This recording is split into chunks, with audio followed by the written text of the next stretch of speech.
Yay! Hello, everyone. Welcome back. This is so exciting. I have been loving doing these live interviews, and I'm glad you're going to stick around. Thanks for tuning in. Feel free to drop your thoughts in the comments. But without any further delay, let me introduce you to this week's guest. Today's guest wants to journey to success without compromise. She's an ambitious woman with big goals and the unrelenting grit that has turned them into reality. She's a two-time Inc. 500 winner, 18 times 2 Comma Club winner, and a retired $100 million entrepreneur. She's had to fight through the male-dominated business world and gain an education in finance and business. She's experienced the highest highs of entrepreneurship and the most dangerous lows, including the stress and anxiety resulting from the destructive hustle culture. She learned the hard way that every decision can change the path of her life and business, and that success at the cost of her health and well-being is not true success. After hitting rock bottom, she discovered a better way to build businesses that prioritize the well-being and impact of women. Through her company, Financially Fearless Women, she now helps others to build a life and business that surpasses their dreams without sacrificing their health and well-being. Welcome, Jocelynn Harward. Hi. Wow. Thanks for having me. Jocelynn, thanks for joining us from your place in Utah. Thrilled to have you. As you know, it's a show about building strong networks, and the context is leadership. So tell me, how do you define leadership, and when did you realize you had the skills to lead? That's a big question, isn't it? Defining leadership. For me, leadership is responsibility. There is a responsibility that comes with choosing to lead. I take it very seriously. I took it very seriously running my companies that people chose and trusted me as a leader. And so when I think of leadership, I think of the responsibility that leadership is. Yeah, I And really appreciate that. the gift it is for someone to say, I will follow you. I choose you as my leader. Like that's a real act of trust and feedback from anybody who chooses to follow me. I appreciate it. I also love that I get to ask this question all this time, and I feel like that's a slightly nuanced way of answering it that I haven't heard before. But I agree that as people agree to take action and follow you in a certain direction, that they're imbuing in you that trust that you've given them, that you're hopefully creating together. When did you start to realize you had some skills in this area? Well, my nickname as a child was Bossy Jossie. So I'm pretty sure I was born this way. But I was 10 and I have this memory. I'm 10 years old and I'm coming around the corner of my parents' duplex, and it's summertime. And we're walking through the side gate on the side of my house, and it's me and my little best friend and her older sister and her older sister's friend who's also older. And I had kind of just this like train of kids, which the part that sticks out about that to me is that it was the older kids in the neighborhood who were following me.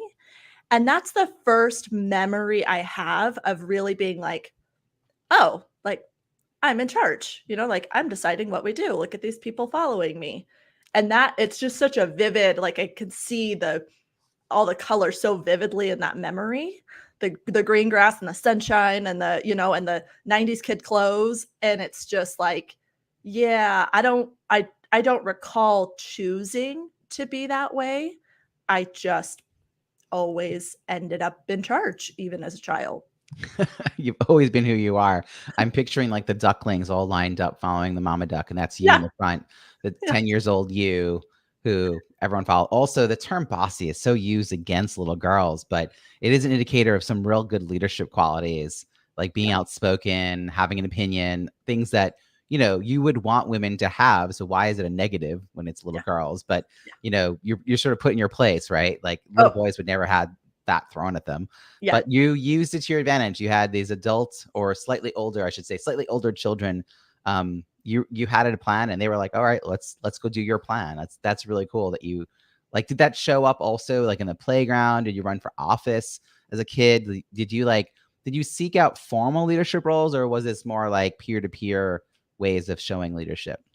I did not seek out formal. I didn't get into like any student council things. What I did actually was I moved into in high school. I ran the newspaper and the yearbook. Like you that was something that you weren't supposed to be editor in chief of those things until you were a senior, right? It was kind of this like pecking order, and you have to have been in the club for so long and whatever. And I didn't have that. I hopped in, and within, the first half of the school year, as a as a sophomore, yeah, I must have been a sophomore, I was a co-editor in chief already. And at the time I didn't know that was, I didn't know any different. And so I didn't know that was a big deal until I got into the next year and was like, "Oh, there's like a seniority to this." And I skipped that step. And I feel like that theme actually, I could probably actually tie that theme through my entire life of being like, oh, at this, age or stage, you shouldn't be in this leadership role.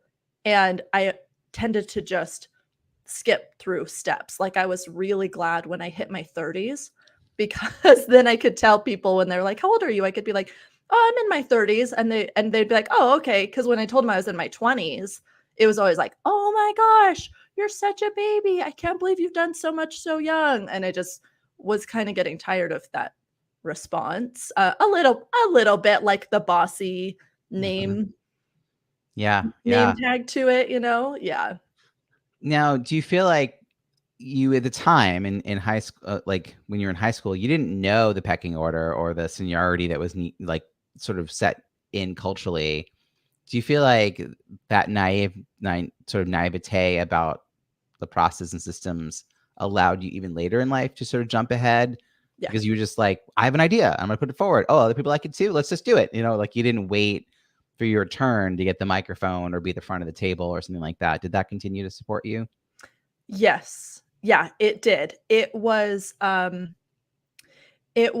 just jumped into doing the thing. If there's a need, I just filled it, right? I just jumped in, and it was because I learned over time that it was because I was willing to pick a direction and walk. It didn't really even matter so much if it was like, the right direction or the perfect direction. But I was just willing to try things and be like, "I don't know, let's try this. I don't know, let's go this way."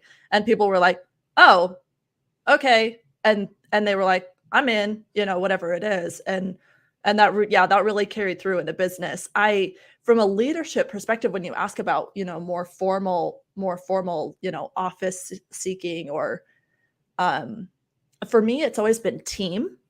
That's what I like about leadership is team. And it's that feeling of picking a direction, being like, I have no freaking idea if this is gonna work, and taking off and then having it work and having the team be like, "Yes, I can't believe that worked," and I'm in the front going, "I can't either, actually." It's like, yeah, That's cool, great. I love cool. it. When you were 12, 13 years old, did you have an idea of what you were going to be when you grew up? Like what the roles that you were going to aspire to? Um, I knew on some level that I never saw myself working at a place. I grew up in an entrepreneur family, and my dad's an inventor. And so I always grew up with this idea that I would be my own boss, whatever it was. But no, it changed a lot over time. It kind of went from like interests, I was like, I'm gonna be a marine biologist, and then I'm gonna be a journalist, and then I'm gonna be and no, it morphed a lot. And then I think landing in being a business owner was probably the perfect crossroads of all of those things, because then I got really the payoffs that I wanted out of each thing I had thought about, um, but in a way that I also could make money and support my family and stuff. So, there was a lot of stuff I wanted to do, but it wasn't going to pay very well. Well, it's really cool to grow up in an entrepreneurial family. I probably don't give my dad enough credit, but when I was about 8, he started a flea market booth, Mhm. and he ran it for 6 years. By the time I was 10, I was getting paid a whopping $10 a day. That was a lot Um, back then. well, and you have no bills, right? By the time I was 14, when he was wrapping it up, I was getting paid $4 an hour. And Yeah. then everyone else was like 6 to 15 years older than me who worked there. My Mhm. sister was 6 years old, and everyone else was like much older than her. And Mhm. they were all being paying $5 an hour. And the manager disagreed with my dad. My dad didn't want to pay me the extra dollar, but she thought I hustled and like worked so hard Yeah. that my last year she started paying me $5 an hour. Because that was really, I mean, that was so She's, much like, money. sliding it to She was you out of sliding it her over to own me. pay. Yeah, but, like, I guess seeing that, I mean, it wasn't like it was this full-time role, but, like, it was very entrepreneurial, and I didn't I was very entrepreneurial as a kid. Like, I had a lot of, like, jobs and businesses that I sort of built and created, but I love that you had that sort of in your house, that you had your dad sort of showing you the way. But being a business owner, like, in itself wasn't a destination. Did you have an idea of what your business would be about? Like, or and no, okay, you knew that you Oh, weren't gonna have a job. no. Did you head off to college, or did you, like, go right into building this business? I went right into business. I actually did end up because of what I referenced in high school of, getting into journalism, being in the journalism department. Um, I did end up getting a scholarship for journalism to a college. I was at the college for about 4 days in my dorm, getting ready for classes and whatnot, and was like, nope, this is not it. And I remember I called my dad. I was sitting in my car. I was sitting in my car outside of after a job interview, and I called my dad and was like bawling my eyes out. I was like so unhappy, could tell that this was just not what I wanted, and I called him and was like, "Dad, I just want to come home. Like this is not I hate this." Like and he was just like, "Okay, like come home." And my mom in the background is, like, "She better not come home." And my dad was like, "Come home. If you're not happy, come home." And I will be forever grateful that he gave me that kind of permission because then I did. I came home and I started into doing businesses. And that has been an amazing journey. And it was just I I liked what I liked about the journalism aspect was the having a team to pull it together to hit a deadline. That's what I liked. It wasn't necessarily that I had this great passion for reporting. And then I got to do that when I did businesses because business is all pulling a team together to hit a deadline, really. Yeah, that's essence, that's true. What were your early businesses that you created? Well, let's see. So the earliest one I did was actually with my fiance at the time. We started selling performance car parts on the internet, and I had taught myself because of my entrepreneurial family. So the environment I grew up in was manufacturing. My family did plastics manufacturing, and this is small business in the 90s, and this is when websites had started to become a thing. So I had actually taught myself to help with the family business how to build websites, how to do Photoshop. And I'm pretty sure back then it was like only Photoshop was like the only product I think Adobe had. Um, and I taught myself how to do it so that I could start getting our little small business as a family up on the internet, learned HTML and all that stuff. And so I kind of had this sort of background in the internet already as I headed into this startup idea. Um, and the guy I was with, he was a gearhead. And so he had the expertise of, what car parts go to what car. And I was like, well, I've got the expertise to get us onto the internet. And so that was actually like the really first one, other than, helping my dad and all of our neighbors get their small businesses up on the internet, which was totally a thing at 14. Speaking of like getting paid good money.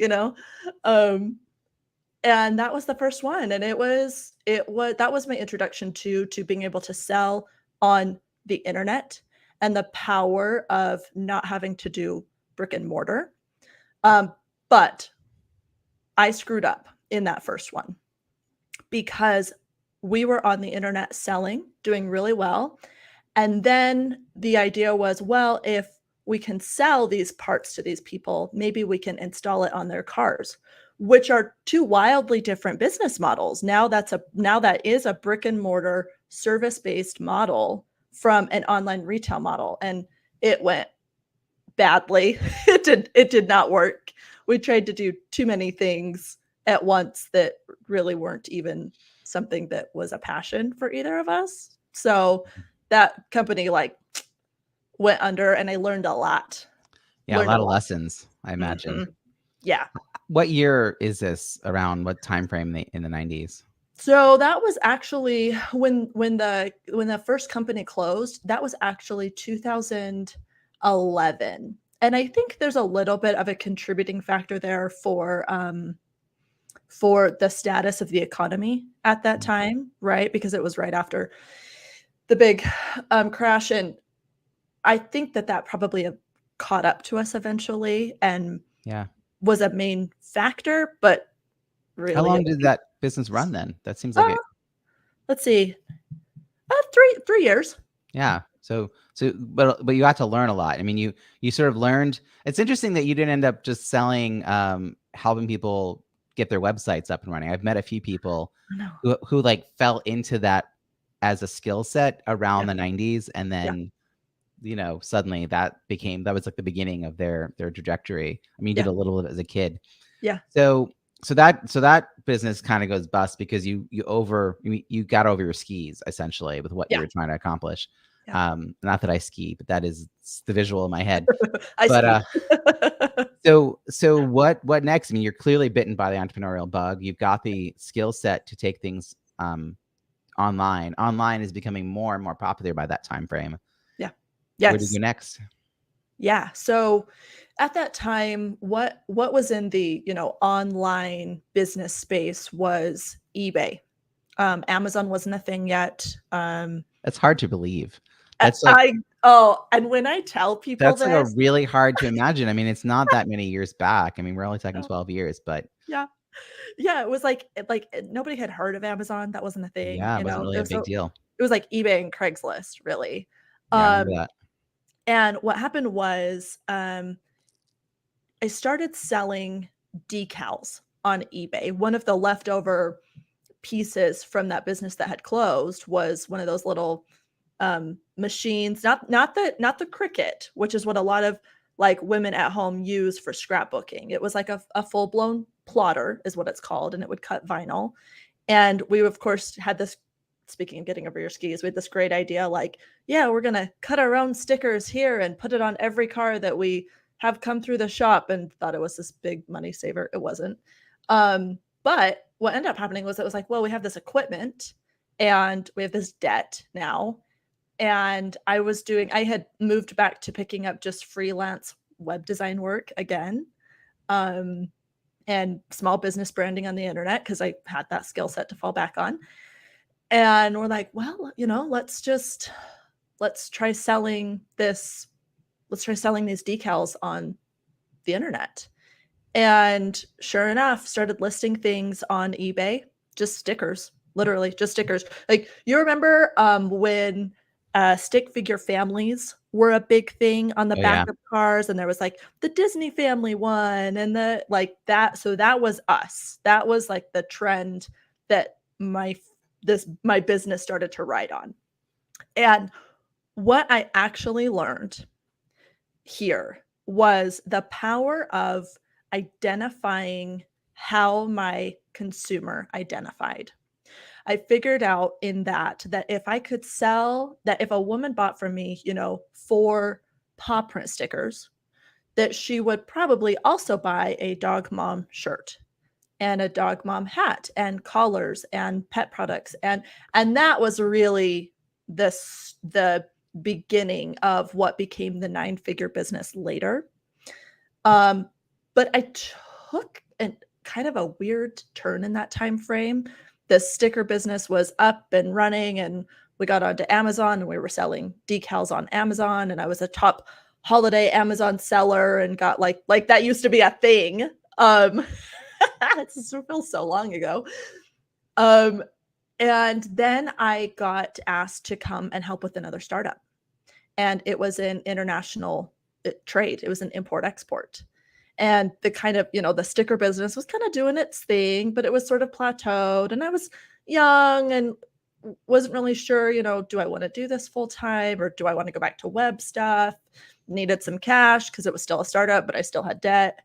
And I got recruited into helping this other startup do import and loved it because, again, it was tied back into not the thing that I was doing, but that it was a team I got to lead and pull together. So business has always come back to this team hitting a deadline, pulling off a plan that on some level shouldn't have worked, and doing the impossible. And doing a startup, deciding to get into international trade, like what? what? And it was fun. It was so dang fun to pull a team together and have them be like, so what do we do? And explaining it to them, they're like, okay. And it was back again to the leadership thing, right? So this is like 2014 timeframe ish? Yeah, let's see. So, yeah. That's actually right on. Yep, 2014. I think that's actually exactly the year. Yeah, 2014 started doing this. It's called Global Supply Chain Management is what it's called. Yeah. And that's a concept. Is that also the name of the company? No, let's see. It was Product Sourcing Direct International was the name of the company. But it was basically the idea, that's a whole thing. Yeah. Logistics, Yeah. is a whole field. Yeah. Getting merch from one place to another, which we clearly, as a public, only became aware of when it didn't get where it needed to be during the pandemic. Yes. And suddenly we're like, what do you mean there's ships with my stuff on it off the coast of California? Why isn't it in my house? What do you mean Black Fridays might not happen because they don't have the inventory that I'm expecting? Yeah. Right. So all that stuff behind the scenes that usually happens pretty seamlessly with a few hiccups. Yep. You were sort of learning the international piece of that. Yeah. Which is a really interesting skill set to have combined with your virtual, online sort of access, learning how to connect the dots that way. Yeah. But you still have the sticker thing. And I want to just underscore what you mentioned earlier is that you started to understand avatars. I mean, you didn't have maybe that word for it, but the idea of a dog mom, the idea that someone who bought four paw prints was also going to buy all the dog mom gear and the collars and all of that. And tracking a person that way, which now we have all these fancy ways of doing that with pixels and whatever, but and retargeting and stuff way beyond my pay grade. But you were sort of figuring that out early on and realizing the marketing you could do would be way more nuanced and you could get repeat business from one person rather than attracting new people all the time, which is a huge cost savings to do that. But then you end up sort of sidetracked. Now, we did mention, and you just mentioned again, I mentioned the intro, people want to do the math on we talked about the 9 figure. If you really pause, my assistant was writing up your intro and she had to do the math in her head. She was like, wait, 9 figure, wait, 9 figure, that's wait. Yes. So I was like, do you need to write that out? So that's $100 million business. Yeah. You were starting us out talking about stickers. So this is all not that long ago. And I know that in a way it became an unhealthy route. So we're not actually telling everyone to do what you're about to describe. No. We'll also talk about the ramifications of doing some of this. But how do you ramp that up? How does what you're learning in 2011, 2014 timeframe?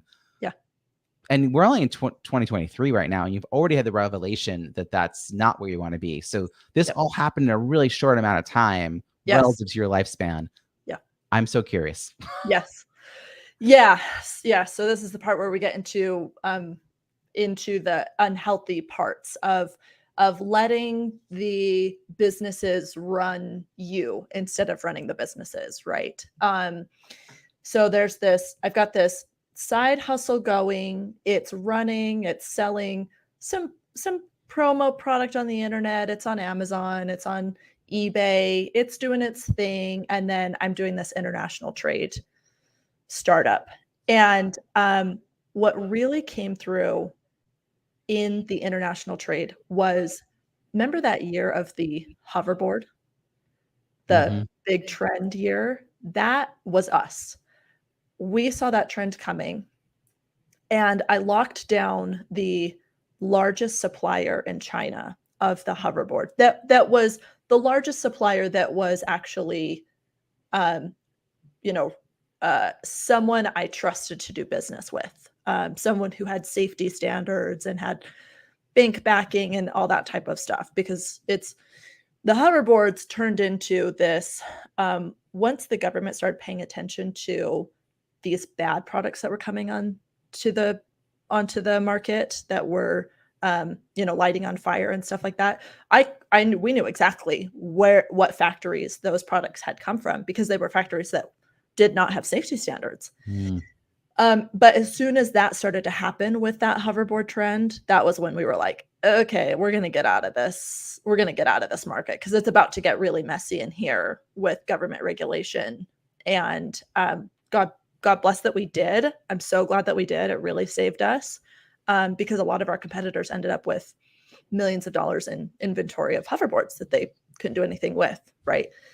So, I have the side hustle running, and then I go and I learn how to source product and bring it in internationally, right? I get into sourcing, I get into logistics, I get into warehousing, and I didn't know at the time. At this time, I also had I have two children, so I also became a mother to two in this time frame. And I didn't know at the time, but these two things, when they merged back together, I ended up leaving the international trade company and coming back to do this sticker business that had become more of an online retailer business. That the skill set I had picked up learning how to bring in product was going to be exactly the thing that we needed for this.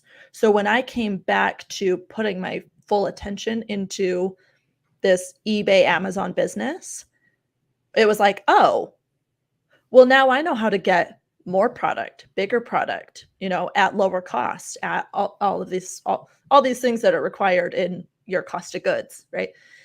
And we started getting things in bulk and getting the margins down, getting better at managing our avatars. My skill set of leading teams and pulling teams together became in very handy.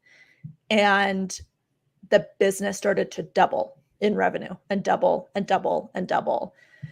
And that was how we got to 100 million, essentially. What happened, as you talk about how nobody had any transparency into how their product gets on their doorstep with Amazon, right? Is I was in the thick of supply chain when the pandemic hit, the thick of it. I had 500 containers of product on the water. And we had been watching. I had a team in China. I had employees over there, and we had been watching this pandemic thing happen in China, going kind of eyeing it, what, like, okay, is this an Asia thing? How bad is this? And it came right at the time frame of when everybody is placing their orders for the holiday season. So a lot of retail businesses, they will do a huge percentage. For us, it was 25% of our annual revenue was done between Black Friday and, 5 days before Christmas. 25% of that year's revenue. But to get your product in, you have to order it like at the beginning of the summer so that you have it here in time. Place your orders, get it produced, get it on the water. If you're doing any product testing, you got to do that before you double down on ordering more product. So it was this gamble of like, okay, not sure how much this is or isn't, and pulled the trigger. And then sure enough, I just watched carrier. When I say carrier, I'm talking like steamship lines, carrier after carrier after carrier just start missing deadlines all over the place and have product stuck everywhere. COVID rolls through the US, and I have millions and millions of dollars in inventory on the water, on the rail, stuck at port, stuck on trucks. Like it was a disaster. And that was when things started to get really spirally and unhealthy for me. because now I'm doing this. I'm raising children who are having their lives disrupted. I am running a company that at this point is a multi-million-dollar company, has multiple satellite offices. I'm running a very large team. I've hired executives at this point. I've hired the C-suite. And it was like every 2 hours I was getting bad news.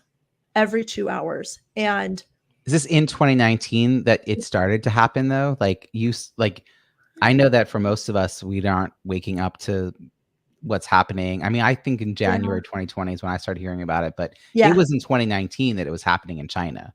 Yes. And so you were seeing that when we were watching it. Yep. Yeah. Through the winter. And you'd already placed your orders earlier that summer in 2019. So you wouldn't have had enough information in summer of 2019 to make a decision. Correct. Because it hadn't sort of left a little area that it was impacting China, but it wasn't yet worldwide. Yes. For correct. Like 6 more months, 8 more months, you know. Yep. The day that it officially hit my daily life was March of 2020.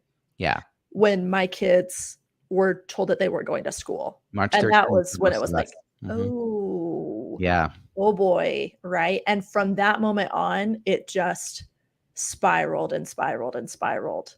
And you know, we all went through that. But a piece that I had there was I took my position as a business owner who was in charge of a lot of families' livelihood very, very seriously in that moment. Very seriously. It kept me up at night because it was this question of how do we keep everyone safe, but how do we keep making money so that everybody can also maintain their income? And I'm really proud of the way that we were able to navigate it and the way that the team was able to adapt to do that, because I actually didn't have to lay anybody off. And that was incredible. And granted, I was in retail. And so being an online retailer during COVID was kind of nice because also everybody was at home now and they were all learning how to use these online platforms that I was already selling on. That part was awesome. Sales were awesome. Supply was awful.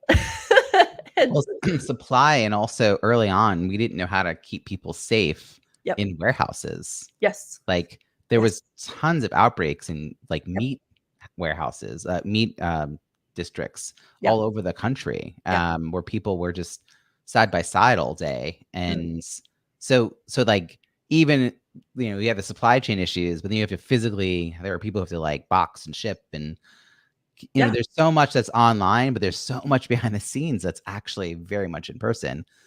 To get the product from wherever it's made to someone's house.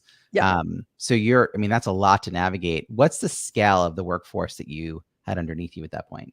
At that point, in just my warehousing, so just my people who were unloading containers of product and then storing them and packing them and then shipping them back out to our consumers, I had about 60 employees in I had a West Coast location, West Coast warehouse, and an East Coast warehouse, essentially. And so, it was 60 people, 60 bodies. It's also 60 families, because you know that their livelihood is helping a family who may not have any other income at this point, given everyone's jobs may have disappeared. So that's a lot. I mean, I can see why it's keeping you up at night. And yet you also know that if you can get product to people, people are suddenly buying online, like in droves. It was a balance. It was hard. And the guidelines changed so much during that time. I mean, it was like a weekly update for employers to be tracking constantly of like, okay, now we can do this and now we can't do that. And now that's bad. And actually that's not, don't worry about that. And I just kept thinking, okay, we're going to do this at the level that my employees feel comfortable, that they feel safe. And they, you know, if they were exposed or they tested positive or anything, okay, we would handle that. We even had a moment where I had one employee in my West Coast location who could not find toilet paper anywhere. He could not find toilet paper. And I went, we order bulk toilet paper for the warehouse. Like we do. We order it from Uline in massive packages. And so I talked to this employee and it was one of my managers, and I was like, just take some toilet paper, dude. Just let me know. And if other people need it as well, let me know. We'll just put it in our next order, because there was a toilet paper shortage on like the retail consumer side, but bulk, not really. All of these really large industrial suppliers, they didn't really have that problem. And so I was able to literally give my employees toilet paper. Yeah. Which was better than cash in the moment. Cause Yes. yeah, that was priceless. Yes. That's Yes. amazing. But it got ahead of you. Like, it sounds like a lot of work balancing this all out in early 2020, going through 2020. Yep. You did your best to make these good decisions for you in this business. Yep. But I also know that you're here also to share that, in some ways you're living this dream. I mean, not the pandemic part, but like up to that point, you had done this thing that is really outside the reach of most people's imagination, to build something with this global reach and, infrastructure, that's, marketing to the right people, getting them what they want, making everyone really happy along the way. Yep. It's a lot of work. And sometimes you don't know what you have until you get there. Yep. Now you're there. Yep. And now you're the person who's got all these lives kind of in your hand, meaning you got to make these great decisions.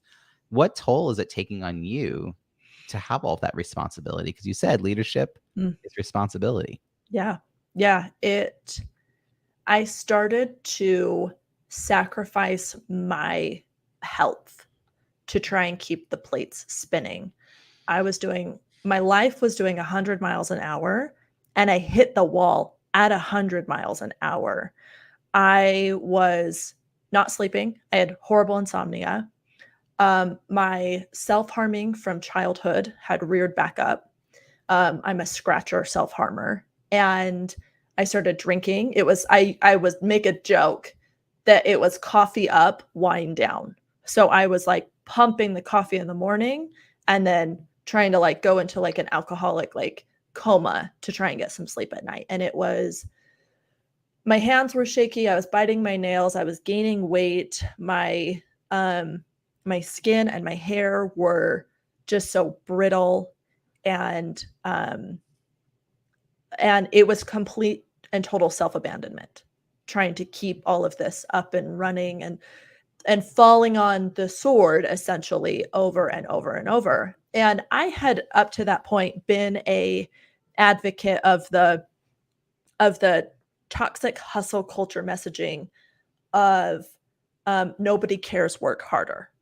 And even though I didn't really feel that way about my employees or anything, it's not like they came in and told me something was going on in life and I was like, nobody cares, work harder.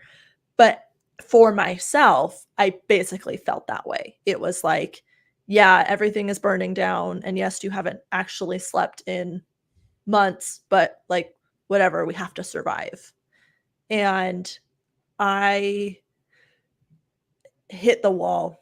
So a year ago this week, actually, a year ago from this week was when I hit the wall.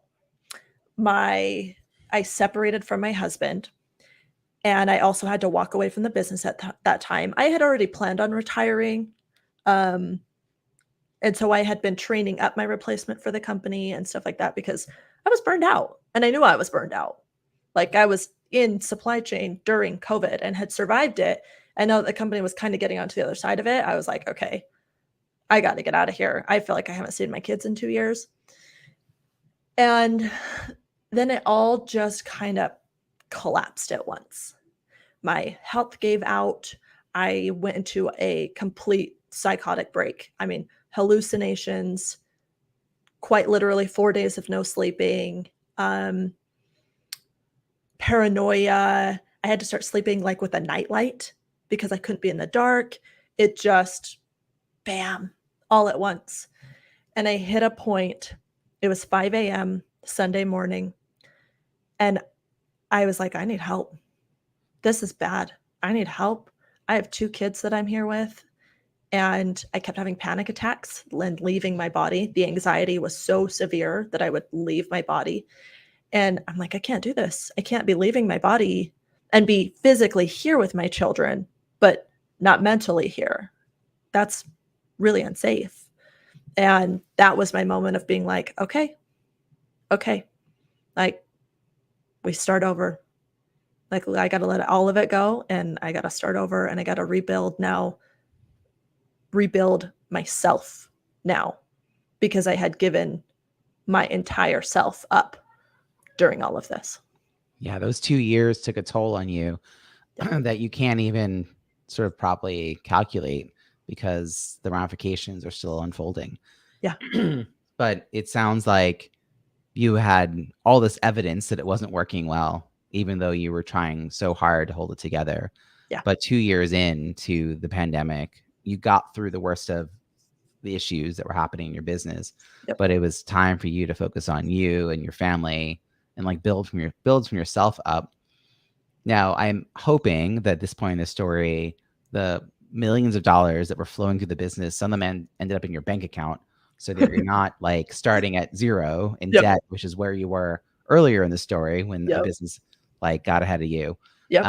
So you're able to make very different decisions now about Yeah. how you like move forward a year later, for your life, Yeah. and take care of your kids. And so you're not desperate to make the next buck. You're more like, how do I heal myself? You Yes. have some resources and you're still young. I mean, you're still, you know what I mean? Like you're still at a point in your life where there's so many more things to do. Yep. But how do you reframe your identity? I mean, like you have been so invested in this sort of tight amount of time, in this business and this way of thinking about who you are. And like you said, the like, I'll sleep when I'm dead, like Yep. hustle culture that you Yep. had sort of fallen into. How do you come back from that and find a new way to identify yourself if it's not tied to your work? Well, Yeah. then who are you? I mean, yes, you're a mother, but you're not even doing that great. So you're like, how do you?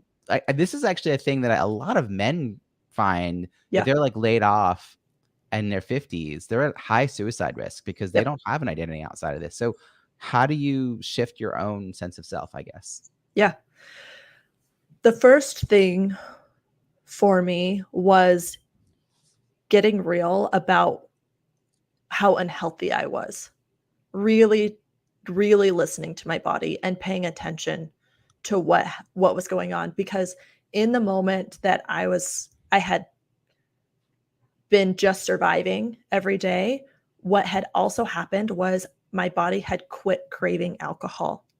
I had quit self-harming. I only wanted good nutrition and I was still working on this sleep piece, right? But a lot of those other things I had been doing to help me cope with the stress and anxiety, they started to go away. And that became a very important part of healing myself and rebuilding myself was I just had to listen to my body because a lot of the choices I had to make next were contrary to the belief system that I had had before, like taking time to just be still, to just, and I say just because that's how I saw it, to just journal, to just meditate, to just see a therapist, to just get sunshine. And that moment of choosing choosing to rebuild me and ask for help because I wasn't a girl that asked for help before ever, right? I had all the answers. That was absolutely necessary right there to realize like I am very unsafe for my kids and I am very unhealthy. This is really bad. Things are bad, bad, bad. And not minimize it. So a year later, from that sort of critical moment, Yep. how are you doing now? How do I answer that question? Because just to say great is not even enough. Mm. My life is so peaceful. It is so simple. It is in alignment with who I want to be when I am 75, 85. the trajectory I was on before. The first time I went and sat down with a psychiatrist, I went in and I sat down with a super nice lady, so nice, and I started just word vomiting to her everything that had happened. And as I told her everything that had been happening, I kind of paused and said, "It wasn't if I ended up here, it was when, wasn't it?" And she just kind of smiled, nodded, kind of like you just did, like, "Yeah, yeah." And it was like, "Oh, okay, all right." And I got into therapy.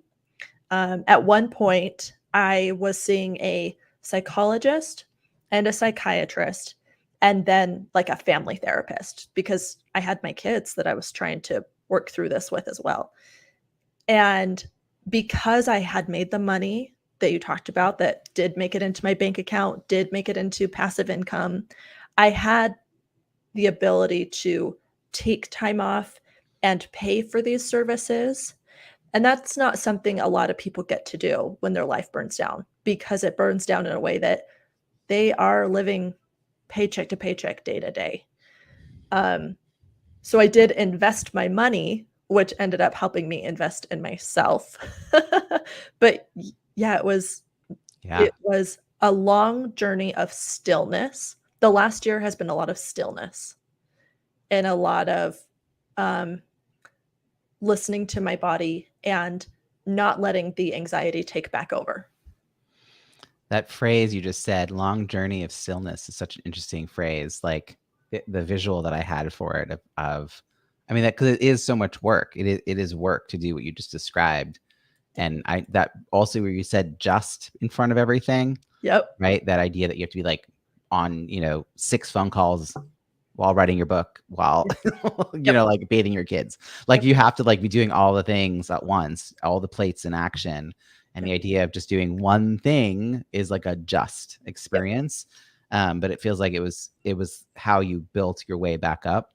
Yeah. And I have like two quick questions I want to ask you as we wrap up here. One is, you just know a lot of people. So I'm just going to jump ahead to this idea that you've built an incredible network. Yeah. You've done a lot of really interesting things in your short life. Yeah. So how do you stay in touch? Like, you're going to stay in touch with those sort of closest people in your life. Yeah. But, there's those people you see once a year at a conference, or you work with them 5 years ago. You like each other. You just Yep. don't really have a reason to see each other all the time. Do you have any habits, philosophies, or practices that help you stay connected with that larger network? I would say the first thing is choosing vulnerability and transparency with those people. Mm. Maybe I don't get to see them often, but when I do see them, it's deep. And I believe that the depth of an interaction determines the length of a relationship. Um, and the way I stay in contact with them, a lot of social media. I really love getting to see each other's updates. And then I get a lot of phone calls. Now that I'm thinking about this, I get a lot of phone calls just out of the blue. Someone's Love like, it. "Hey, I saw XYZ thing. Remember that time that we blah, blah, blah?" And then I'm like, "Oh my gosh." And then, I feel like people have forgotten that the phone is like an actual medium that they can use. Like we walk around with these devices in our pocket, and I always joke like that we've forgotten that yeah, they're phone call like mechanisms. They can make a phone call. Like, yeah. We'll yeah, send 200 text messages to work out some details instead of taking like a 2-minute phone call. I have a rule, and my wife knows this, that I have a 3 text limit. So if I send a text, someone replies to me, I write to them, and they go to write me another one, I'm Yeah, calling. yeah. Like that was it. Like we're That's so clearly not communicating enough, or we're not clearly communicating. That's yep. probably more the point. Yeah, I don't. Yeah, I always we're in the car together, and she starts going back and forth. I'm like, call them. She's like, okay, fine. Hey, so final question: a year from now, we're gonna meet, and it'll now have been 2 years since this momentous moment to shift things in your life. You had another year of living a healthy life and being your best self. Yeah. I want to know, when I meet with you then, and I say, what have you been up to? I want to know what I'm going to be congratulating you for. Like, what are those big things you're looking forward to the most in the year ahead? I am looking forward to keeping my commitments to myself about my health That's the danger right now, is now as things settle back down and I get back into routines, that I'm going to jump back into hustling all the time. And helping other women who have their own momentous life moments, who now have to get really clear on their relationship with their finances, Mm-hmm. and being able to teach them and give them my experience. I have a lot of experience in that arena, and a lot of women don't. It's not naturally something you want to talk about, like bossy being used against me as a child. There's a lot of things that women are not taught, and one of those is their financial relationship. And I can start every conversation with, what's your relationship like with money? And they're like, what relationship? It's like, yeah, let's start there. And I attribute it to, like, when people get into they get a personal trainer and they get into fitness. Well, now we're just looking at your relationship with yourself through the lens of your relationship with your body, with your physical self. All I do is same concept, but we're going to look at it through your relationship with money. That is how I plan on making everything that I have been through be a guidebook for other people. It's my survival story, but it can be their guide story. That's awesome. Well, I can't wait to celebrate all of that with you when we do that conversation. You're someone I definitely want to stay in touch with. How can people find you and follow your work? Okay. So you will find me on the internet as Bossy Jossie. That is my handle everywhere. And at my website, financiallyfearlesswomen.com. We will put all those links in the show notes at ontheschmooze.com. Bossy Jossie, thank you so much for joining us. Yes. Thank you for having me. This has been fun.